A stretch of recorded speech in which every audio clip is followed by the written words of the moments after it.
வணக்கம் நண்பர்களே. TNPSC group 4 examination important books and reference materials for last moment preparation. So எக்ஸாமுக்கு இன்னும் ஒரு 45 நாள் தான் இருக்குது. நீங்கள் ஏற்கனவே நல்லா ப்ரிப்பேர் பண்ணியிருப்பீங்க. ஆனாலும் இந்த மிச்சம் இருக்கக்கூடிய அந்த ஷார்ட் பீரியடில் என்னென்ன செலக்டிவான சில மெட்டீரியல்ஸையோ ரெஃபரன்ஸையோ நம்ம பார்த்துட்டு போகலாம், நம்ம ஃபாஸ்ட்டாக ரிவைஸ் பண்ணலாம் அப்படிங்கிறது பார்ப்போம்.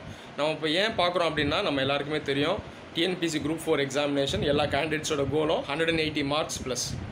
அதனால் இந்த 180 மார்க்ஸை ஃபஸ்ட்டு டச் பண்ணணும், அதுக்கும் மேலே போகணும். அப்போ தான் நீங்கள் மற்ற கேண்டிடேட்ஸை விட எட்ஜ் காட்ட முடியும், ஒரு நல்ல ரேங்க் நீங்கள் வாங்க முடியும். ஸோ இதுக்கு சில அந்த லாஸ்ட் மொமெண்ட் ஸ்ட்ராட்டஜியாக ஒரு சில இம்பார்ட்டன்ட் மெட்டீரியல்ஸை நீங்கள் ஃபாஸ்ட்டாக ப்ரஷ் பண்ணிட்டு ரிவைஸ் பண்ணி போகிறது பெட்டராக இருக்கும். ஸோ அதுக்காக தான் சில ரெஃபரன்ஸ் மெட்டீரியலை உங்களுக்கு நான் சொல்லலான்னு வந்திருக்கேன். நான் சொல்லக்கூடிய ஒரு சில மெட்டீரியல்ஸ் யூபிஎஸ்சி, அதான் ஐஏஎஸ் எக்ஸாம், இதுக்கு சம்மந்தமான சில மெட்டீரியல்ஸ். என்னடா இவர் சம்மந்தம் இல்லாமல் ஐஏஎஸ் எக்ஸாமுக்கான மெட்டீரியல்ஸ் எல்லாம் படிக்க சொல்கிறாரு நடக்காதீங்க. இது ரொம்ப சிம்பிளாக தான் இருக்கும். அந்த மெட்டீரியலுக்குள்ளேயே குரூப் 4 எக்ஸாமினேஷனுக்கு என்ன தேவையோ அதை மட்டும் தான் நான் சொல்ல போகிறேன். இது மிஞ்சி போனால் எல்லாமே சேர்த்து ஒரு 80 பேஜ் தான் வரும். அதை நீங்கள் ஃபாஸ்ட்டாக ப்ரெஷ்அப் பண்ணிட்டு போயிடலாம். மிஞ்சி போனால் ஒரு 5 நாள் இல்லை 6 நாள்லேயே இதை நீங்கள் ஃபுல்லாக முடிச்சிடலாம்.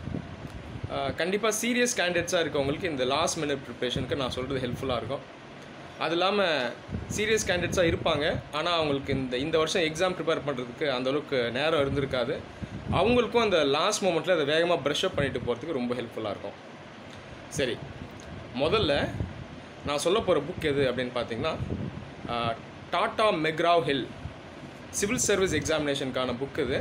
அதாவது ஐஏஎஸ் எக்ஸாமுக்கான புக் இது. இந்த புக்கை நீங்கள் வாங்குங்க. இந்த புக் ஒரு 1000 ரூபாய் இருக்கும்.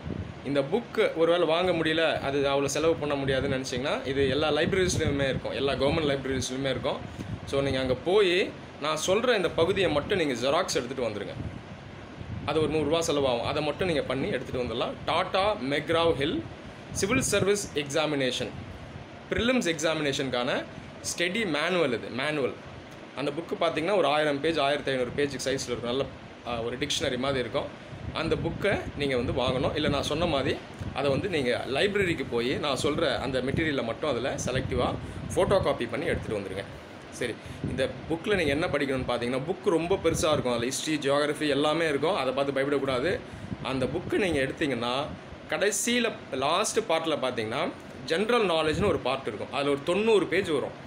இந்த 90 பேஜ் தான் நம்ம படிக்கணும். அந்த 90 பேஜ் கூட ஃபுல்லாக படிக்க வேணாம். நிறையா இருக்கே, கிளாஸ் டைமில் மனப்பாடம் பண்ணணுமோ அதெல்லாம் வேண்டாம்.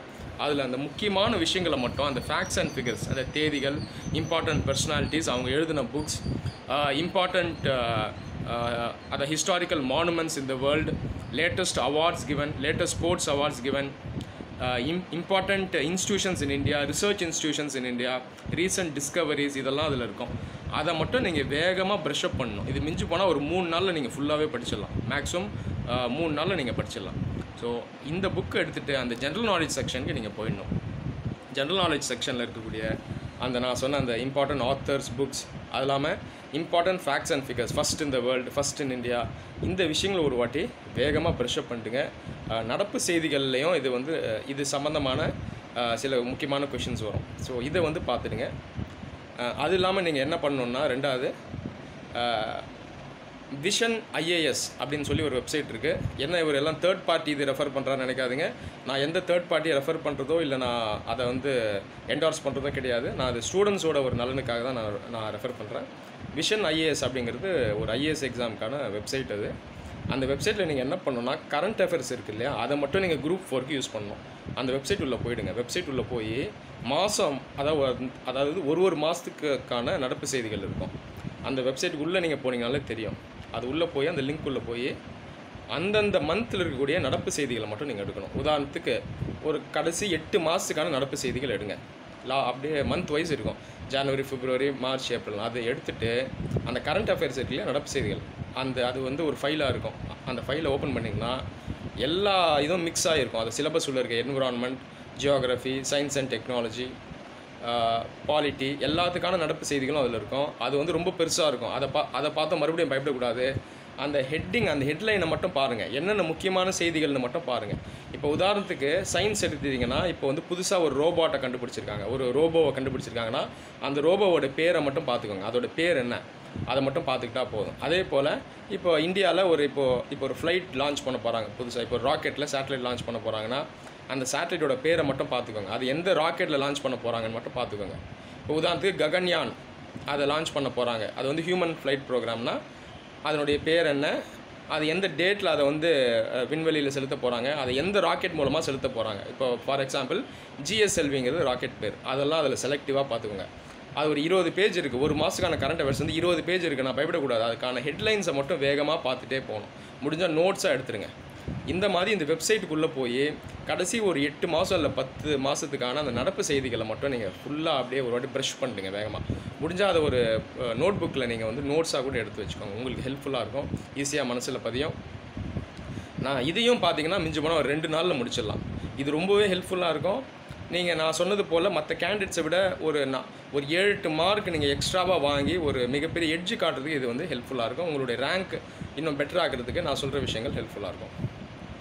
3வது விஷயம் நீங்கள் என்ன பண்ணணும் அப்படின்னு சொன்னீங்கன்னா, மாடர்ன் இந்தியா இருக்குது இல்லையா, ஹிஸ்ட்ரியில் இருக்கக்கூடிய மாடர்ன் இந்தியா, இதுக்கு வந்து ஒரு புக் வருது, ஸ்பெக்ட்ரம்னு சொல்லி வரும். எனக்கு தெரிஞ்சு நீங்கள் ஏற்கனவே இந்த புக்கை பார்த்துருப்பீங்கன்னு எனக்கு ரெஃபர் பண்ணியிருக்கீங்கன்னு நினைக்கிறேன். இந்த புக்கையும் பார்த்தீங்கன்னா ஃபுல்லாக படிக்க வேணாம். இந்த புக்லேயும் இந்த லாஸ்ட் பகுதி இருக்கும், கடைசி ஒரு 20 பேஜ் இருக்கும். இதில் எதெல்லாம் நீங்கள் படிக்கணும்னா இம்பார்ட்டன்ட் ஈவெண்ட்ஸ் இருக்கும் மாடர்ன் இந்தியாவில், அதெல்லாம் நீங்கள் அப்படியே பார்க்கணும்.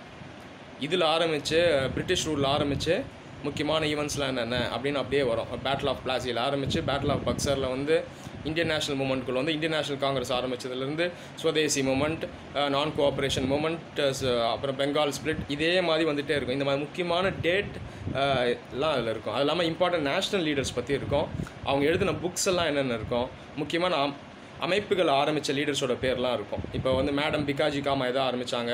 ஹோம் ரூல் லீக்கில் 2 ஹோம் ரூல் லீக் இருந்து, ஒன்று பால் கங்காதர் திலக் கிட்ட இருந்து, இன்னொன்று ஆனி பெசன்ட் அம்மையார் கீழே இருந்து. இந்த மாதிரி முக்கியமான இந்த ஃபேக்ட்ஸ் அண்ட் ஃபிகர்ஸ்லாம் அதில் இருக்கும். அதே போல் முக்கியமான புக்ஸும் அதில் இருக்கும்.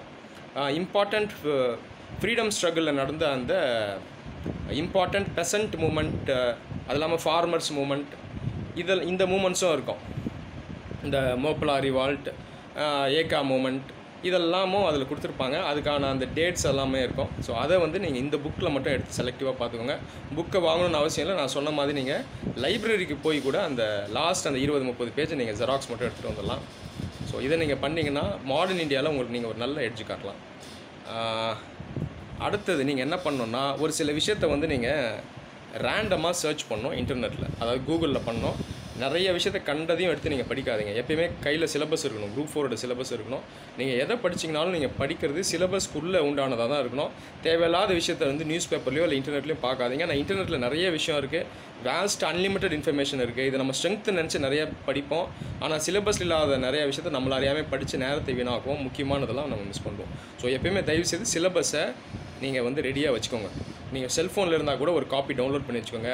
சிலபஸே ஒரு 10 வாட்டி பாருங்கள், அப்போ தான் அது மைண்டில் நிற்கும். இதெல்லாம் தான் நம்ம படிக்கணும், இதெல்லாம் படிக்க வேணாங்கிறது நீங்கள் சிலபஸை பார்த்தா தான் உங்களுக்கு தெரியும். ஸோ சிலபஸ் எடுத்து வச்சுக்கோங்க. நான் சொல்கிற சில விஷயத்தை நீங்கள் செலக்டிவாக நெட்டில் பார்க்கணும். மறுபடியும் இதை நீங்கள் வந்து பார்க்குறதுக்கு மிஞ்சி போனால் ஒரு 2 மணி நேரத்தில் பார்த்து முடிச்சிடலாம். நான் சொன்ன விஷயம் எல்லாத்தையும் நீங்கள் வீட்டில் ஃப்ரீயாக இருக்க டைமில் ஒரு 2 மணி நேரம் மேலே ஆகாது. கண்டிப்பாக பார்த்துட்டு அதை நோட்ஸை எடுத்துக்கோங்க, ஒரு நோட் புக்கில் எழுதிக்கோங்க. ஸோ நீங்கள் என்னெல்லாம் பார்க்கணும் அப்படின்னு பார்த்தீங்கன்னா, இந்தியாவில் இருக்கக்கூடிய முக்கிய அமைப்புகள், இன்ஸ்டிடியூஷன்ஸ் இருக்கு இல்லையா, அதெல்லாம் நீங்கள் வந்து அதனுடைய லீடர்லாம் யார், அதனுடைய சேர்மன் யார், ஹெட்டெல்லாம் யார் அப்படின்றத பார்க்கணும். மெயினாக என்னென்ன இன்ஸ்டிடியூஷன்லாம் பார்க்கணும், RBI, SEBI, IRDA, நிதி ஆயோக், ஃபைனான்ஸ் கமிஷன், இந்த மாதிரி முக்கியமாக நிதி சார்ந்த ஃபைனான்ஷியல் எக்கனாமிக் இன்ஸ்டிடியூஷன்ஸ், இதனுடைய ஹெட்டெல்லாம் நீங்கள் ஃபஸ்ட்டு பாருங்கள். அப்புறம் அட்மினிஸ்ட்ரேட்டிவ் கவர்மெண்ட் ரிலேட்டட் ஹெட்ஸ் எல்லாம் நீங்கள் பார்க்கணும். அதெல்லாம் யார் பார்க்கணுன்னா, நேஷ்னல் செக்யூரிட்டி அட்வைசர், அப்புறம் வந்து அப்புறம் மற்ற இம்பார்ட்டன்ட் அட்வைசர்ஸ் யாரெல்லாம் இருக்காங்க, கவர்மெண்ட்டுக்கு இருக்காங்க, அவங்களோட இதெல்லாம் நீங்கள் பார்க்கணும். அதெல்லாம் இப்போ ஹெட்டாக யார் இருக்கா. ரீசெண்டாக சில பேர் ரிமூவ் பண்ணியிருப்பாங்க, சில நியூவாக சில ஹெட்ஸ் வந்திருப்பாங்க. நீங்கள் உங்களுக்கு ஏற்கனவே இருக்க மெட்டீரியலில் பார்த்தீங்கன்னா ஓல்டு ஹெட்டோட பேர் தான் இருக்கும், நியூ ஹெட்டோடைய பேர் இருக்காது. ஸோ அதெல்லாம் நீங்கள் பாருங்கள். சீஃப் விஜிலன்ஸ் கமிஷனோட சேர்மன் யார், CBIயோட சேர்மன் யார், இதெல்லாம் நீங்கள் பார்க்கணும். ஒரு சில இதில் வந்து டெபுட்டி சேர்மனுமே ரொம்ப இம்பார்ட்டண்ட்டாக இருப்பாங்க. ஸோ அதையுமே நீங்கள் கொஞ்சம் பாருங்கள். ஸோ இம்பார்ட்டன்ட் ஹெட்ஸ் எல்லாம் நீங்கள் கூகுளிலேருந்து பாருங்கள். அது இல்லாமல் நீங்கள் என்ன பார்க்கணுன்னா, இன்டர்நேஷ்னல் பாடிஸ் இதனுடைய ஹெட் எல்லாம் யாருன்னு பார்க்கணும். உதாரணத்துக்கு IMF, வேர்ல்டு பேங்க், அப்புறம் வந்து WTO, அப்புறம் வேறு என்ன சொல்லலாம், BRICS bank, new development bank, இதனுடைய அந்த ஹெட்ஸ் எல்லாம் நீங்கள் அப்படியே பார்க்கணும். அப்புறம் நான் சொல்கிற சில இம்பார்ட்டண்ட் ரிப்போர்ட்டெல்லாம் நீங்கள் பார்க்கணும். சில முக்கியமான ரிப்போர்ட்லாம் இருக்குது, இதெல்லாம் எக்ஸாமில் வர வாய்ப்பு இருக்குது. உதாரணத்துக்கு ஹியூமன் டெவலப்மெண்ட் இண்டெக்ஸ் HDI இதை வெளியிடுறது வந்து UNDP. இந்த ரிப்போர்ட்டெல்லாம் நீங்கள் கூகுள் அடித்து பார்த்து இதில் இந்தியாவோட ரேங்க் என்ன அப்படிங்கிறத பாருங்கள். இந்த ரிப்போர்ட்டை வெளியிடுற அமைப்பு எது, அதில் இந்தியாவோட ரேங்க் என்னன்னு பார்க்கணும். மெயினாக HDI பாருங்கள், ஹியூமன் டெவலப்மெண்ட் இண்டெக்ஸ் பாருங்கள். அதே மாதிரி ப்ரெஸ் ஃப்ரீடம் இண்டெக்ஸ்னு இருக்குது, அதில் இந்தியாவோட ரேங்க் என்னன்னு பாருங்கள். அதே போல் ease of doing business rank, இந்த ரிப்போர்ட்டை வெளியிடுறது வேர்ல்டு பேங்க், அதை பாருங்கள். அதில் இந்தியாவோட ரேங்க் என்ன அப்படிங்கிறத பாருங்கள். வேறு என்ன ரிப்போர்ட்ஸ்லாம் பார்த்தீங்கன்னா வேர்ல்டு எக்கனாமிக் ஃபாரம், இதில் சில முக்கியமான ரிப்போர்ட்ஸ்லாம் இருக்குது பாருங்கள். அந்த ஜெண்டர் கேப் இண்டெக்ஸ் அந்த மாதிரி சில ரிப்போர்ட்ஸ் இருக்கும், அதை பார்க்கணும். இன்டர்நேஷ்னல் மானிட்டரி அவுட்லுக், இது வந்து IMF வெளியக்கூடிய ஒரு இண்டெக்ஸ், இதை பாருங்கள். இந்தியாவுக்குள்ளே இருக்க நித்தி ஆயோக் இருக்கு இல்லையா, அது சில ரிப்போர்ட்ஸை வெளியிடுது, அதையுமே பாருங்கள். நித்தி ஆயோக் இந்தியா லெவலில் ஈஸ் ஆஃப் டூயிங் பிஸ்னஸ் அப்படின்னு சொல்லி ஒரு ரிப்போர்ட்டை வெளியிடுது. அதே மாதிரி ஹெல்த் இண்டெக்ஸ்னு சொல்லி ஒரு ரிப்போர்ட்டை வெளியிடுது. இதில் எந்தெந்த ஸ்டேட்டெல்லாம் எந்தெந்த ரேங்க்கில் இருக்குதுன்னு பாருங்கள். எது ஃபஸ்ட் ரேங்க்கில் இருக்குது, எது செகண்ட் ரேங்க்கில் இருக்குது, எது வந்து லாஸ்ட் ரேங்க்கில் இருக்குது, எது பேக்வேர்டாக இருக்குது அப்படிங்கிறத பார்க்கணும். இதெல்லாம் பார்த்திங்கன்னா எக்ஸாமுக்கு ரொம்ப ஹெல்ப்ஃபுல்லாக இருக்கும். ஸோ இந்த மாதிரி விஷயங்களை நீங்கள் செலக்டிவாக நெட்டில் பார்க்கணும். இதெல்லாம் நான் சொல்கிற ப்ரிப்ரேஷனில் நீங்கள் பண்ணிங்கன்னா உங்களுக்கு நல்ல ஒரு ரிசல்ட் இருக்கும்.